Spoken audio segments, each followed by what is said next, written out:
Hey guys, welcome to Smack Talk Wrestling Reviews. I am your host, Boise, and we've got a special SmackDown 1000 review.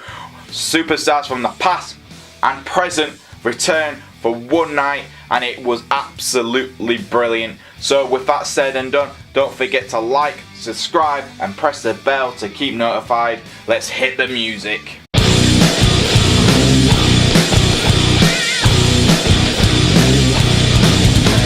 So we kicked off the show with Truth TV, and this was a great start to the show. I really enjoyed it, and I thought it was a hell of a lot of fun. Reason is, we had Vince McMahon, Stephanie McMahon, and Shane O'Mac all on Truth TV, and it was entertaining.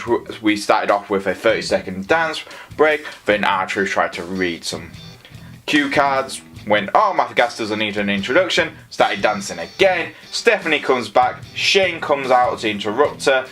They have a bit of a bickering before they can really get at each other. Vince McMahon comes out and he just tours down. The whole crowd starts singing his entrance music, which is great. And then he comes out, talks about sports entertainment, says that WWE, the E stands for entertainment, and we're going to have entertainment tonight. And R-Truth's right behind him, copying everything he does. And you can see Vince McMahon's looking behind him and go, that's R-Truth. What can I do? I can't do anything. He's crazy. And he goes, right, we're going to have a 30-second dance routine. And they all start dancing. You just never expected Vince McMahon. I thought this was great. I thought it was fun. It did exactly what I wanted it to do. It allowed the McMahons to have their 30 seconds in on screen time for the SmackDown Live, which got them out of the show for the rest of the night, which was great. The McMahon family have been vital for SmackDown over the years.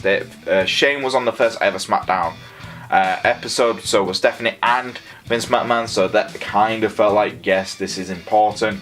And it was a bit of harmless fun, and you always want a little bit of harmless fun, especially little gimmicks like this where it is going to be a very important show, but this really just went, we're going to have fun tonight, guys. We're going on an adventure. Hold my hand. This is it. This is SmackDown Live 1000. So enjoy it. And it felt like that. That's what it felt like. That whole night was like, we're gonna have fun. Let's do it. So for me, all that said and done, I'm giving this an 8 out of 10. It was entertaining. I really enjoyed it. The McMahons were fun, and it was good that they didn't take too much of a spotlight away from SmackDown 1000. So next up, we had a tag team match, and this was a really good tag team match. We had AJ Styles teaming up with his opponent at Crown Jewel, Daniel Bryan, the #1 contender, taking on the Usos. Now, I've got to say this. This match had 4 wrestlers who have absolutely amazing talent. Absolutely amazing talent. And it guaranteed to be fun. And that's what it was. It was fun for a lot of reasons. And it did have a lot of time, and it's a bit of a shame, but SmackDown 1000 was very rushed. We knew that it was going to be quite rushed, and it was like segment, but this felt a little bit like, oh, if they only had a few more minutes, this could be really good. Again, but we knew we couldn't have that luxury last night. But what it did was it definitely, it made the rivalry between AJ Styles and Daniel Bryan a little bit more competitive now that they've lost a match together. The Usos got a big match win, which I'm not gonna lie, I hope this gives them an opportunity to be, pushing for tag team title challenges again, because I've missed those two being around the tag team title, because it does seem a little bit quieter when they're not there. And it was a fun all-round kick-off match, and that's what you want on SmackDown 1000, and it definitely delivered on that prospect. So yeah, with all that said and done, the Usos getting the victory, which is definitely great. I think they needed a signature win, which they haven't had for a while, so that's great. And it definitely kind of builds up the feud between AJ and Daniel, so that's fine as well.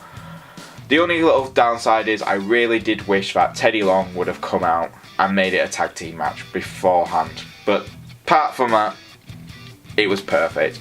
So I'm going to give this an 8 out of 10. Moves us on to the segment which I am saying is the best segment of the night. And it was great. It was Evolution's reunion. It did several things. It did several things, and it did it perfectly. It gives us a reunion. Yes, it's Evolution, who were Raw, not SmackDown, but that's fine. Batista was a highlight of SmackDown when he did move from Raw to SmackDown, and he felt like it's a significant part of SmackDown history. So him being back on the show was special. Yeah, Triple H being Triple H. You had Ric Flair just being the nature boy, and Randy Orton got an absolutely fantastic heel segment. He realised this is a babyface kind of thing, but right now he's building his legacy. He's talked about Ric Flair living by curious through his daughter, Hunter being very busy running the company, and Batista spending his time in a makeup chair. This moved us on to Batista. Batista was brilliant. Not just brilliant, absolutely fantastic in this segment. Why? He just cut a brilliant promo, and the look on Triple H's face after he cut this promo was brilliant. It gives us the seeds to a Triple H Batista feud in the future, hopefully at WrestleMania, because he talked about Randy Orton being talented, one of the most talented wrestlers to ever walk in the ring.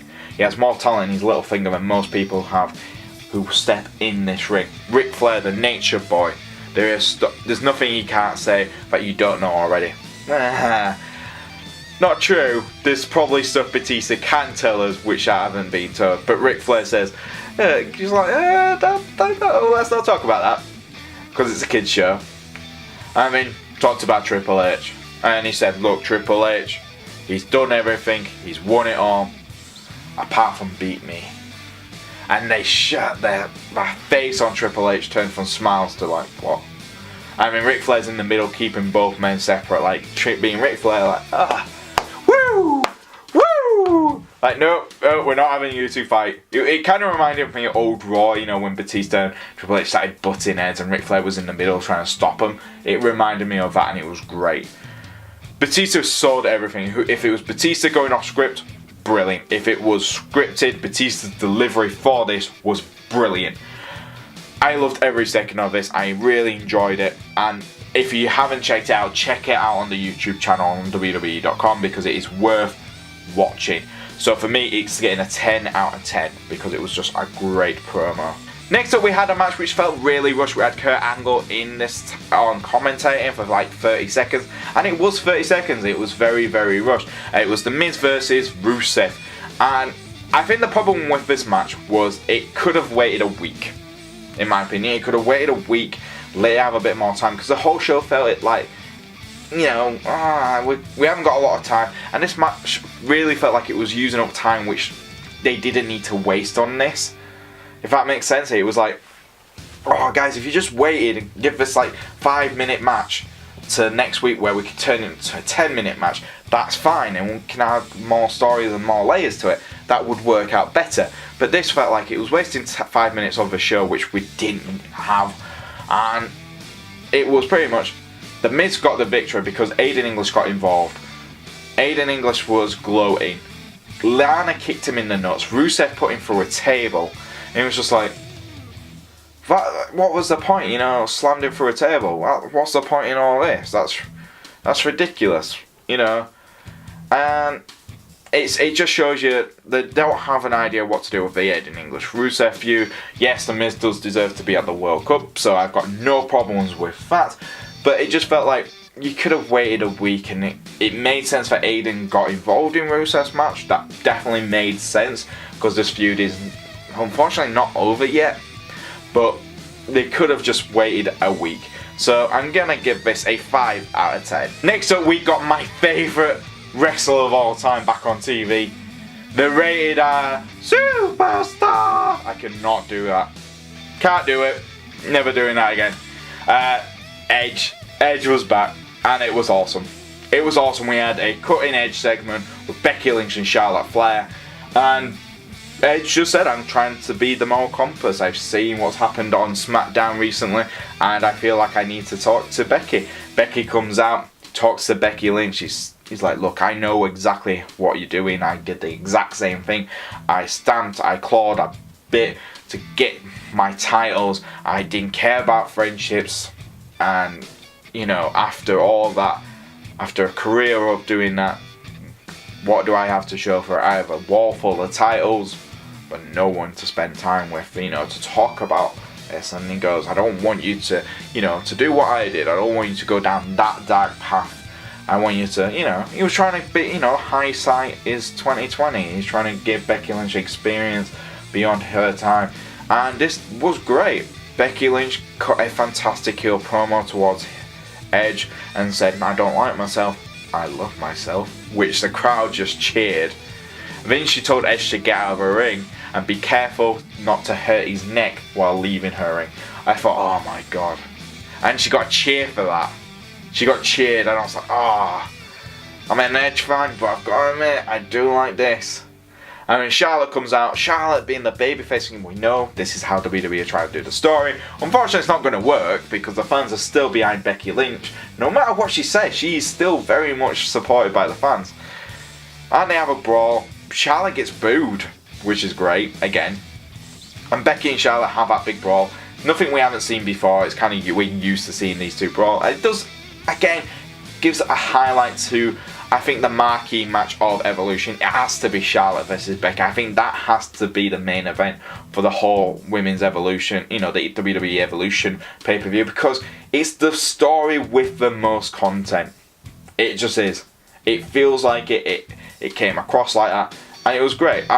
So with all that said and done, with Edge just being brilliant in the ring, you know, in this segment was just brilliant. Becky Lynch and Charlotte were great in this. Didn't really do anything to, you know, to evolve the feud anymore, but they're definitely at the stage where they can get away with just having brawls, and it just feels like, yeah, we can't wait for this match. So for me, I'm giving it an 8 out of 10. It was really well put together. Naturally, we would get a title match on the night, and I was kind of hoping it would be the United States title match, but no, we got the tag team title match tonight, and that was The Bar versus The New Day. I really liked this match. The only downfall for me for the whole match was that there was so many adverts breaking the match up, because it was like, oh, they're getting really good momentum. Oh, there's another advert. Oh, we're back. Oh, we're straight back to another advert. What the hell's going on? And it kind of annoyed me because you could tell that this was what's going on the show. But it was really well put together. The New Day and The Bar had great chemistry. We knew this already. So this match wasn't their best match, but it was very much... It was the fun match. A few times you're like, oh, Xavier Woods and Big E, we're going to get the victory. You know, they're going to get the win.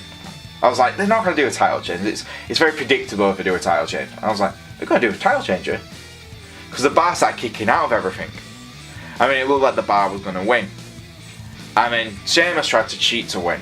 Then the Big Show came out after that. It's like, oh my god, the Big Show's going to get involved and they're going to cost The Bar the titles here. I mean, the Big Show puts Kofi Kingston through a table. So just like Raw 1000, we've got the 1000th turn on the Big Show. That's right, he's no longer babyface, he's now heel again.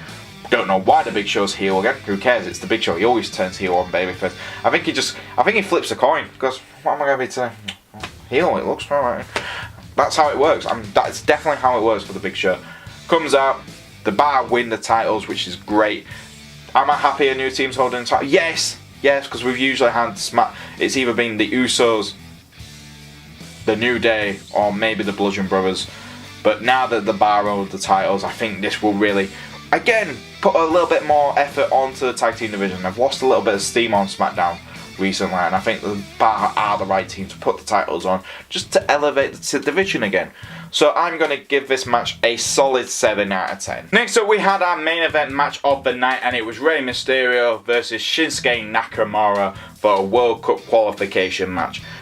And this was a good way to reintroduce Rey Mysterio to the fans. It was very much, I felt very strong style, which was great. I think it works better for Shinsuke Nakamura. I think this was Nakamura's better matches in some time, which is saying something. He's had some really bad ones lately. But definitely fun. It reintroduced Rey Mysterio to fans who haven't seen him in some times, newer fans, just showing his type of style. And Rey did get the victory, which right decision. Rey Mysterio is a highlight. He is a SmackDown Live guy. He's a SmackDown guy. So it made sense that he would win last night.